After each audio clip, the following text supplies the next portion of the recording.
सक्षम police times, news 112, सक्षम जनतेचा आवाज। एका बाजूला संपूर्ण जग जागतिक महिला दिन साजरा करत असताना दुसरीकडे पालघरच्या डहाणूमध्ये एका गर्भवती महिलेला प्रसूतीसाठी मध्यरात्री रुग्णालयाचे उंबरठे झिजवावे लागल्याची संतापजनक घटना समोर आली। डहाणूच्या कॉटेज रुग्णालयानं डॉक्टर नसल्याचं कारण सांगत महिलेला ॲडमिट करून घेण्यास नकार दिला। डहाणू येथील वडकून परिसरातील रहिवासी असलेल्या दर्शना माची या गर्भवती महिलेला मध्यरात्री प्रसूती वेदना सुरू झाल्या।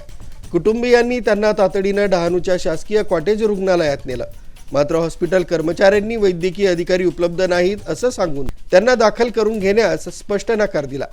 हतबल झालेल्या कुटुंबियांनी काही खासगी रुग्णालयात धाव घेतली, मात्र तिथे डॉक्टर्स उपलब्ध नव्हते।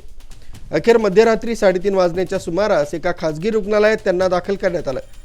माझ्यावर ओढवलेली ही वेळ दुसऱ्या कोणत्याही महिलेवर येऊ नये अशा शब्दात दर्शना माची यांनी आपली व्यथा मांडली। जे कालच्या दिवसामध्ये माझ्यासोबत घडलं ना ते कुठल्याही महिलेसोबत घडायला नकोय। प्रत्येक हॉस्पिटलमध्ये एकतरी इमर्जन्सीमध्ये डॉक्टर राहायलाच पाहिजे। कुठल्या पण हॉस्पिटलमध्ये सरकारी असो किंवा प्रायव्हेट असो डॉक्टर असायलाच पाहिजे। जी माझी हालत काल झाली ती खूपच भयंकर होती आणि जी मला त्रास झालाय ते कुठल्या व्यक्तीला तसा त्रास व्हायला नाही पाहिजे। सरकारी असो वा खासगी प्रत्येक रुग्णालयात आपत्कालीन सेवेसाठी किमान एक डॉक्टर तरी हजर असायलाच हवा अशी मागणी होऊ लागली। महिला दिनीच घडलेल्या या प्रकारामुळे डहाणू परिसरातील आरोग्य व्यवस्थेवर तीव्र संताप व्यक्त केला जातोय।